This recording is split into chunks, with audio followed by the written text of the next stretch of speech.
Welcome to Connecting Minds. I'm Dr. Viswanath Aluru. In this episode, we're going to talk about 2026 crunch, AI data centers, and the new great playbook. In this rapid-fire conversation with GE Vernova CEO Scott Strazik on AI versus the grid, 2026 energy shock, we're going to talk about the electricity demand, why is it surging, and how data centers and AI are reshaping our needs, and the mix of gas power, wind, small modular reactors, and digital grid technology keeping the lights on. Let's get started. This is a virtual hypothetical conversation powered by Grok.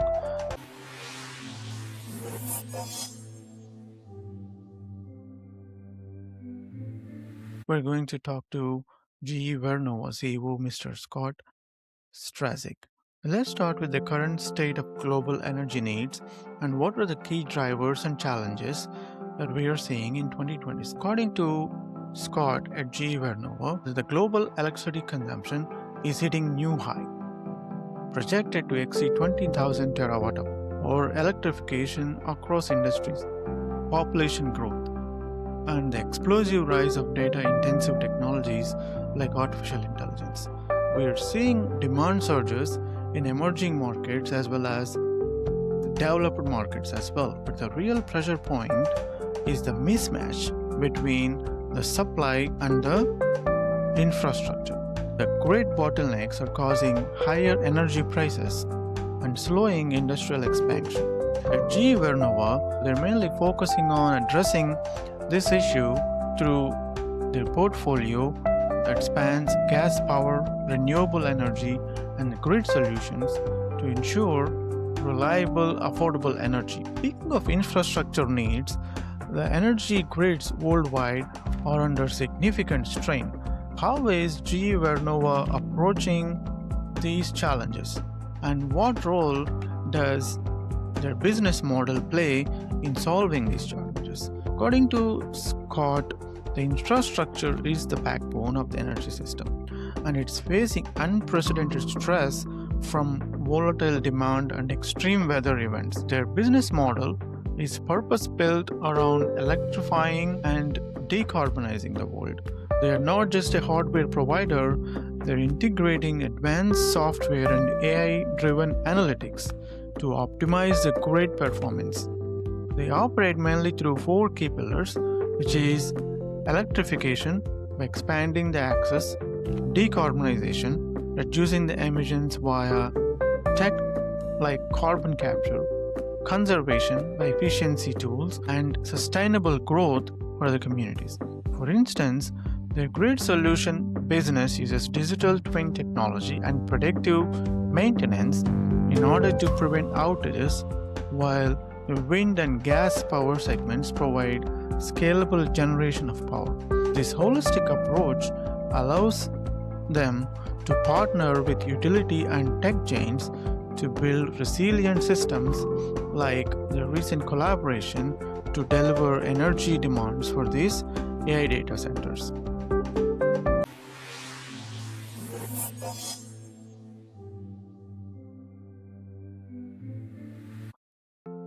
GE Vernova's spin-off from the GE has positioned it very uniquely. So let's discuss about the business model that differentiates GE Vernova in these evolving markets. According to Scott, since they became independent from the GE, their main focus is on the energy sector exclusively, which gives them agility. Their model combines innovation in hardware like high-efficiency turbines and small modular reactors with software for asset performance management.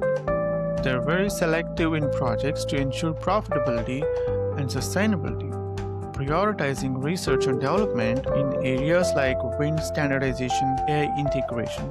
Unlike broader conglomerates,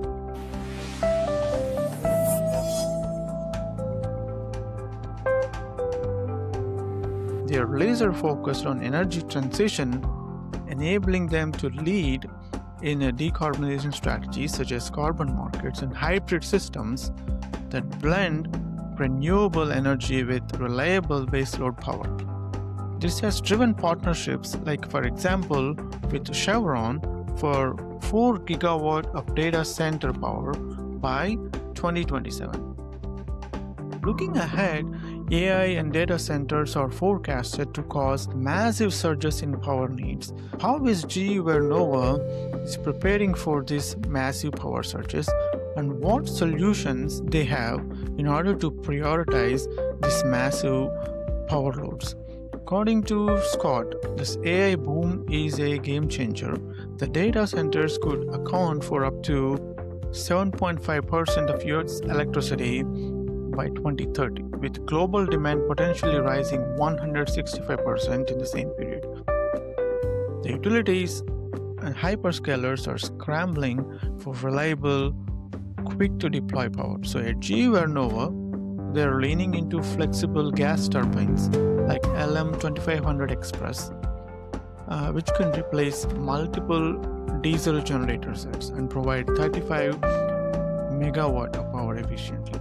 These are ideal for data centers needing a rapid ramp up. They are also strategically enable their growth with deals like Chevron partnership to fuel AI infrastructure using natural gas turbines.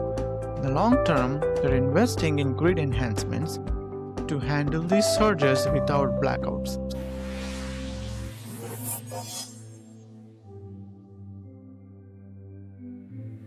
Shifting our gaze to nuclear energy is often touted as a clean, reliable alternative for baseload power, especially for AI's exponential growth.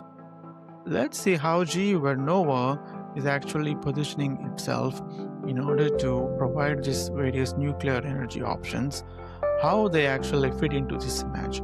According to Scott at GE Vernova, nuclear is absolutely critical for decarbonized always-on power for AI data centers and the surge in the AI data center power demands. It's a strong alternative to intermittent renewables or fossil fuels alone. So, through their GE Hitachi Nuclear Energy Partnership, they're advancing the small modular reactors like the BWRX-300, which offer safe, faster, and reliable deployment compared to these traditional plants.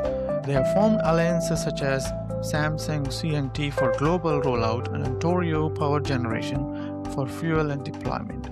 Utilities like Vattenfall are evaluating the technology as a finalist for their small modular reactor needs. For AI, the nuclear power provides a stable output that data centers crave for, complementing gas and wind offerings.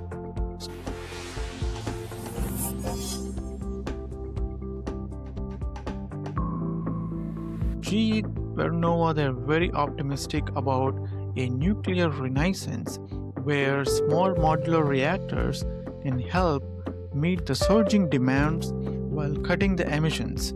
So we're going to expect more of these projects ramping up by the late 2030s. Thank you so much, Mr. Scott, for these insights. We're very grateful to learn more about how GE Vernova is positioning itself in this high energy demand market in order to meet the needs of the AI data centers.